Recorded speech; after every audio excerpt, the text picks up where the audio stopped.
ಹುಬ್ಬಳ್ಳಿಯಲ್ಲಿ ಇನ್ನೂ 5 ವರ್ಷದ ಮಗುವನ್ನು ಅತ್ಯಾಚಾರ ಮಾಡಿ ಕೊಂದಂತಹ ಪ್ರಕರಣ ಹಸಿಯಾಗಿರಬೇಕಾದ್ರೆ ಮತ್ತೊಂದು ಪ್ರಕರಣ ಚಿತ್ರದುರ್ಗದಲ್ಲಿ ದಾಖಲಾದಂಗೆ ಕಾಣಿಸ್ತಾ ಇದೆ. ಅತ್ಯಾಚಾರ ಎಸಗಿ ಮಹಿಳೆಯ ಕೊಲೆಯನ್ನ ಮಾಡಲಾಗಿದೆಯಾ ಶಂಕೆ ಇದೆ.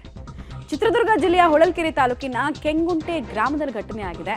ರಾಮಘಂಟ ಗ್ರಾಮದ ಆಶಾ ಶವವಾಗಿ ಪತ್ತೆಯಾಗಿದ್ದಾರೆ. 25 ವರ್ಷ ವಯಸ್ಸು.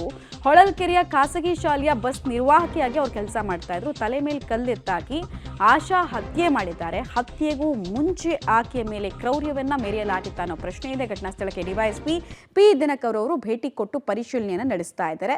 ಮಹಿಳೆಯ ಶವ ರಕ್ತಸಿಕ್ತವಾಗಿರೋದ್ರ ಜೊತೆಗೆ ಅತ್ಯಾಚಾರಕ್ಕೆ ಒಳಪಟ್ಟಂತೆ ಏನಾದರೂ ಅನುಮಾನಗಳು ಇರೋದ್ರಿಂದ ಈ ಶಂಕೆ ಬಂತ ಅನ್ನೋದು ಪ್ರಶ್ನೆ ಆಗ್ತಾ ಇದೆ. ಶವದ ಸ್ಥಿತಿಯನ್ನು ಕಂಡು ಸಾರ್ವಜನಿಕರು ಕೂಡ ಬೆಚ್ಚಿ ಬಿದ್ದಿದ್ದಾರೆ ಅನ್ನೋದರ ಡೀಟೇಲ್ಸ್ ಕೂಡ ಸಿಗ್ತಾ ಇದೆ. 25 ವರ್ಷದ ಆಶಾ ಅವರು ಶವವಾಗಿ ಪತ್ತೆ ಆಗಿರೋದು, ಅದು ಕೂಡ ನಿರ್ಜನ ಪ್ರದೇಶದಲ್ಲಿ. ಇದು ಅನುಮಾನ ಇನ್ನಷ್ಟು ದಟ್ಟವಾಗುವಂತೆ ಮಾಡ್ತಾ ಇದೆ.